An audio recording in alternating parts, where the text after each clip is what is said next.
Hey, I'm Pep, and this is a Pep Talk. Now today, we're going to talk about keeping up on things, which is ironic because I haven't kept up on making videos for, I think, 3 weeks now, maybe even longer. So, am I a hypocrite? I am. But that's the important thing is, just because I make a pep talk doesn't necessarily mean I'm really good at that thing, even when it's board game related. Oftentimes, I'm giving this advice because it's something that I notice that's bad about things I do myself that can kind of help improve everybody else's experience, especially when it comes to games. Like, for example, when playing tennis the last time, I was trying to teach someone some important tips on exactly how to play the game. And one of the things I said was every time you hit the ball, try to get yourself kind of back to center or close to center so that you have the ability to get to the other side of the field if you need to. And then I proceeded to not do that multiple times during that particular set of games. So just because I have advice doesn't mean I'm great at following it, but I am trying. And I do apologize. And so this video will mostly be talking about board games, but just in general, it's a good idea to keep up on things, you know, whether it's getting your hair cut, trimming your beard, cleaning your apartment. All of these things make you feel maybe messy or like there's something that you need to get done. And for some people, just having that constant nervous, I have this thing that I have to get done. Getting it done will alleviate that stress generally from you. Whereas the longer you go on not doing it, the more you stress and think about it. One of the main reasons I had problems making videos was there's a couple of videos in my mind that I have to get done, or that are more important to get done, like my next episode of the Pathfinder adventure card game. And I was dreading doing that particular video, so I'm like, I can't really do other videos until I get that one done, and I just ended up not wanting to do that video, to the point where, at this point, I feel like almost scrapping it or starting over the series, but I'll figure that part out later. The point is, you can make so many different reasons and excuses in your head, especially in my case, and it's just something to avoid. There's things that need to get done, but that's the thing. Maybe you can find little ways to help remind yourself of those things. So let's talk about board games. When you're playing board games, a lot of times you have something that needs to get done at a particular time. Maybe it's before you draw a card for the turn. Maybe it's whenever one of the other players does a particular thing. So something that might help is, for example, coming up with little jingles or something. For example, let's say you have something that deals damage every time someone plays a creature. You might say, pew pew, 2 damage to you. And then as you're saying it, it kind of gets the thing rolling in your head. It might even help to remind other players. Because, someone will play something and then someone else will be like, ha, pew pew, 2 damage to you. And they kind of help remind you.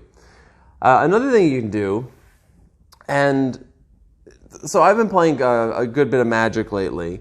And one of the things that helps remind you in Magic is if you have something that happens before your turn or before you would draw your card, you might put something like a die or a coin on top of your deck. So that before you draw, you see it, realize you have something to do it, remove the coin, draw your card. And you can do that in lots of other ways. For example, maybe you just tilt cards that and don't tap them if you're playing Magic, but just slightly tilt them, to let you know that there's something that needs to get done with that card before your turn would start. And, when people see things that are tilted, like, paintings, that painting is literally tilted. I need to fix that. But yeah, when you see something like that, you think to yourself, okay, I need to fix that. It's probably conscious in your head, especially if you have any sort of like OCD tendencies, probably need to straighten things. So, those are good ideas. But at the same time, you need to think about what your opponents, or just other players, you don't always have to think of them as opponents. They're just other people who are trying to win at your expense.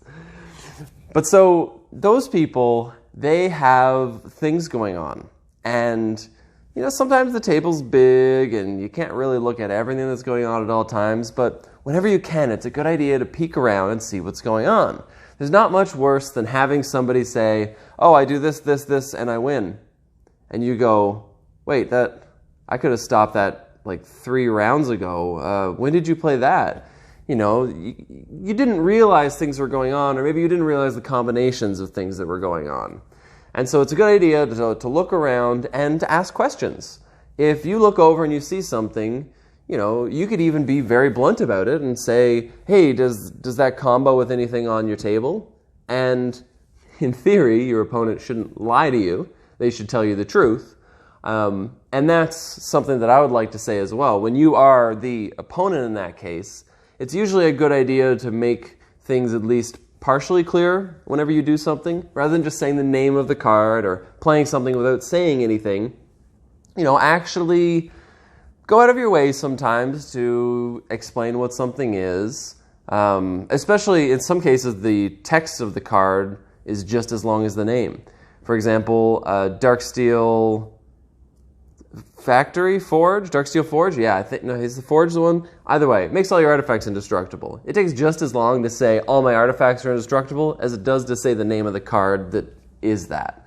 So in those situations, it's a good idea to just explain what things are relatively quickly. Same as someone is doing something against you and they ask, can you stop this? Or, what do you have to block me if I attack you? All that kind of stuff. You could very simply respond with exact numbers, but that's not really what they're asking. Often what they're asking is, do you have anything with an ability that would make it irrelevant for me to attack? Do you have mana open? You're not going to tell them what cards you have in your hand, but you're going to tell them, or you should, in my opinion, tell them what possibilities are sitting on your board right now, unless they're very not obvious. If you have to tap this to untap that, to tap that, to give this an ability, which then triggers that ability to give this a single +1/+1, so you'd win combat, you don't need to explain that. That's way, way deep. But if you just have something that could simply tap or, whatever, something that's very obvious, it's probably a good idea to point that stuff out.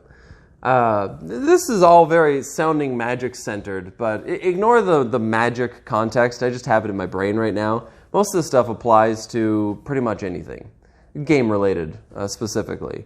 And this matters for things like role-playing games as well. It's a good idea to keep up on top of whatever it is going on, whether you're in combat and keeping up on where the positioning of things are, or whether it is based on your character itself. Whenever you build a character, generally you don't just make them randomly. You have kind of an idea of what that character is doing. Even if you don't have those abilities from the start, you know some of the things you're going to get later, and you know some of the character decisions you're going to make later, whether it's for role-playing or mechanical reasons. So if you know you're going kind of a finesse-style route, it's good to know that, so that you know what things will be beneficial for you as the game goes on. And it's good from a bookkeeping sense to kind of make it apparent in your role-playing that that's where you're going as well, so that the other players and even the DM can respond and adjust things to that. Maybe they give some custom loot that would be something good for you later. Maybe they tailor the enemies to make the experience more fulfilling. If you are playing somebody who could just absolutely destroy flying enemies no matter what, and your DM is playing an entire campaign around flying enemies, well, your DM might want to rethink some of the choices they've made and retool some of their enemies to make combat and the interactions a little more interesting. So, in general, just keeping up on anything game-related is good.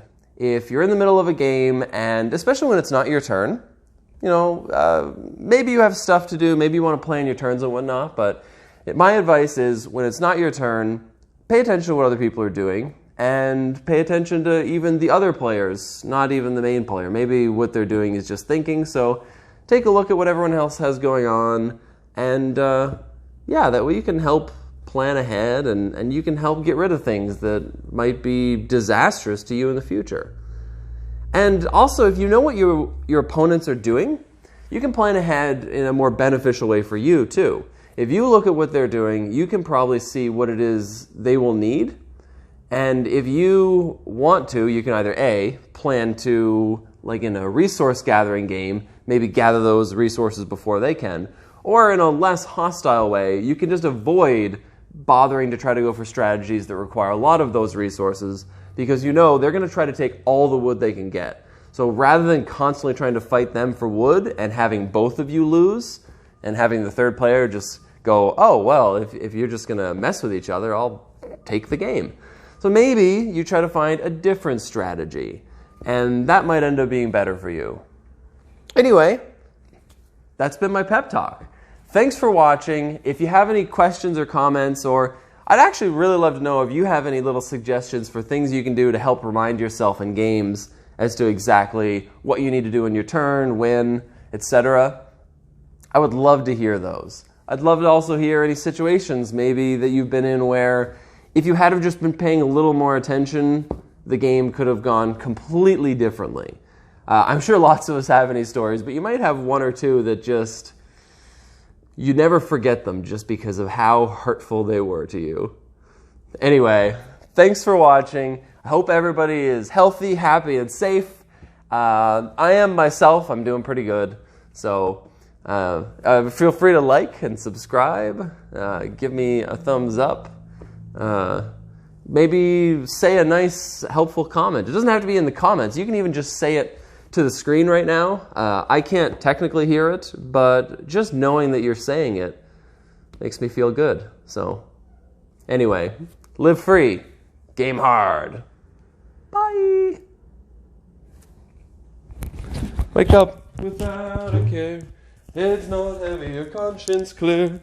Sins are all forgiven here.